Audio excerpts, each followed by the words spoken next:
Le premier prophète de ta vie, c'est toi-même. Attends pas que prophète Joël te prophétise. Il y a des gens qui ont la démangeaison des prophéties. Quand on ne prophétise pas pour toi, Dieu ne me connaît pas. Quand on prophétise moins pour toi, tu m'as oublié, j'ai du péché. Quand on voit tout le monde, toi on ne te voit pas, Dieu ne me connaît pas.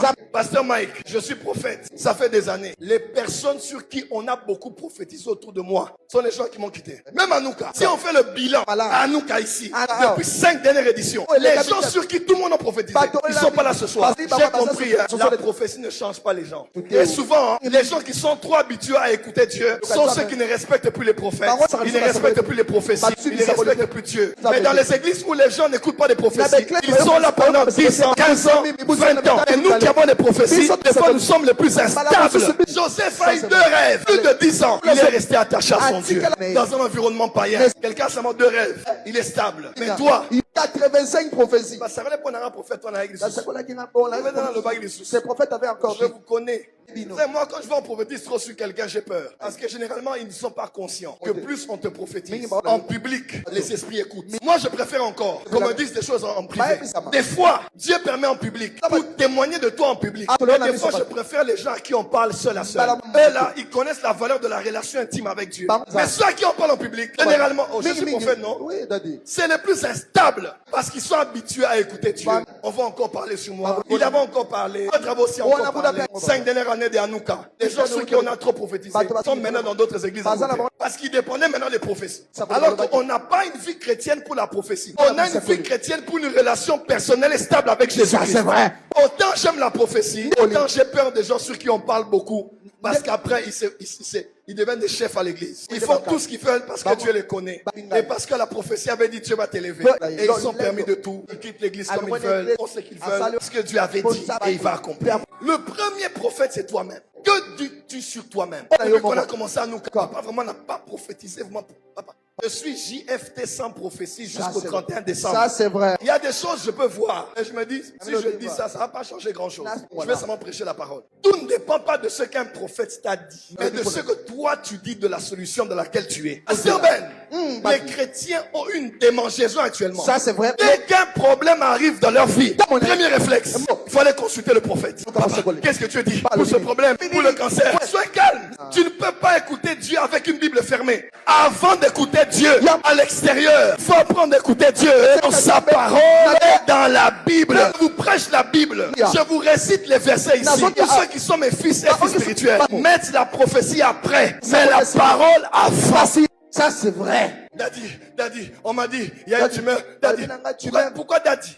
Je ne suis pas ton Dieu. Il est écrit, invoque-moi au jour de la détresse. Je te répondrai et tu me glorifieras. Pourquoi tu cherches Daddy? Cherche d'abord Dieu et non Daddy. Cherche Dieu et non le prophète. Cherche Dieu et non ton responsable. Je ne suis pas mort pour voir la croix. Cherchez Dieu. Premier réflexe, chérie. À genoux, prions. Premier réflexe, appelons Daddy, appelons Mamie, téléphone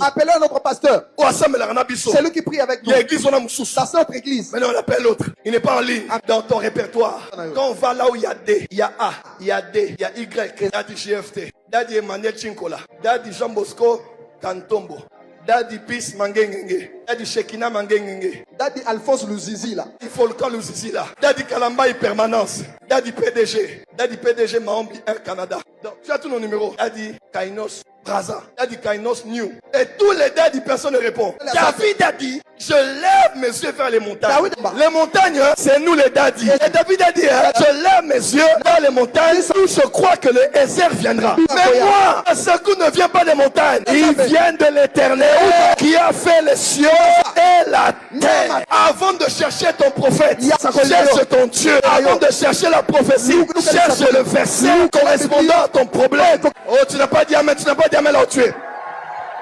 Il y a ton voisin. Oh, Daddy. Dans la même église, il y a Daddy GFT, Daddy Ben, Daddy Mike. Donc nous tous ici, on est des daddy. Un problème arrive au commencement de tout. C'est pas le daddy. Au commencement, était la parole. La parole était avec Dieu et la parole était Dieu. Lève-toi avec moi. Dis à ton voisin, avant de chercher daddy, cherche la Bible. Avant de chercher la prophétie, cherche le verset. Avant de chercher le prophète, cherche le Saint-Esprit. Car Jésus a dit, parce que lui viendra, il vous conduira dans toute la vérité et il vous révélera le même Saint-Esprit qui est en moi, aussi en toi. daddy, oh daddy, oh daddy, oh daddy. Et le jour où tu verras daddy dans son imperfection, tu fuiras daddy. Parce que tu as fait de daddy ton Dieu. Je n'ai jamais été ton Dieu. Je vous présente Jésus ici. Même avant de prêcher, avant de prophétiser, je dis toujours lever les mains. Dans les cieux, sur la terre, même sur cette chair, sous la terre, dans la mer. Un seul est Seigneur. Ce n'est pas le prophète Joël Francis Tatou, mais c'est Jésus. Jésus, je disais Jésus, le Fils de Dieu, le ressuscité du troisième jour, le bon berger. Est-ce qu'on peut célébrer mon Jésus? Quand Satan a dit à Jésus, il est écrit, et Satan connaissait les psaumes. J'en parlerai dans cette Anouka. Pourquoi les spiritualités noires travaillent avec les psaumes? Satan connaissait le psaume 91. Satan maîtrise les psaumes. Mais Jésus a dit, il est aussi écrit. Être imitateur de Jésus, c'est connaître, il est écrit, mais connaître aussi, il est aussi écrit. Et non seulement, mon daddy m'avait dit, à la montagne on m'avait dit, sur TikTok, maman TikTok, le prophète m'avait dit, allez, Western. Monogramme. Et tu envoies. Avant, le prophète avait dit, il est écrit. Mon enfant est malade, il est écrit. Vous imposerez les mains aux malades. Marc 16, 17, 18. J'impose ma main selon la parole de Dieu. Jacques 5 dit, lorsqu'une personne est malade, qu'on appelle les anciens, qu'on met de l'huile. La prière de la foi sauvera le malade. Et s'il a péché, Dieu le pardonnera. Tu imposes la main et tu pries. Faites attention, il y a une différence entre être indépendant et être autonome. Le téléphone est autonome parce qu'il a l'autonomie. Il peut tenir longtemps sans être chargé, mais il n'est pas indépendant. Il dépend toujours de l'électricité pour rester connecté. Nous devons rester dépendants parce que nous vivons dans l'interdépendance. Je dépends de mon berger, de mon pasteur, de mes responsables. Je ne suis pas un chrétien indépendant. Je n'ai pas fêté 1960. Oh, moi, c'est moi et le Saint-Esprit. Non, moi, je dépends de mon père spirituel. Je n'ai père au Congo. Si un m'appelle et me dit ne fais plus ça, je ne le ferai pas parce que je dépends de. Quand on est chrétien, on ne vit pas en étant indépendant. On dépend toujours d'un leadership. Néanmoins, on est autonome. Ça veut dire, tu ne peux pas être un téléphone qui passe toutes tes journées à la charge. Tu ne peux pas être un chrétien, toi, tous les jours. Daddy, daddy, daddy. Il y a des gens comme ça. Quand il a le téléphone en main déconnecté, le téléphone s'éteint. Même les ordinateurs. L'ordinateur ne fonctionne. C'est quand seulement tu branches que ça s'allume. Parce que l'autonomie est morte. Chrétiens, soyez dépendants. Et soyez autonome. Ne soyez pas indépendant, mais soyez autonome. Je n'ai pas toujours besoin d'être branché à Daddy. Parce que Daddy m'avait déjà chargé avec les enseignements, avec la prédication. Il m'avait déjà chargé. Je peux aussi exister sans lui et tout en dépendant de lui. Quelqu'un m'a compris? Dis à ton voisin, tu es le premier prophète de ta vie.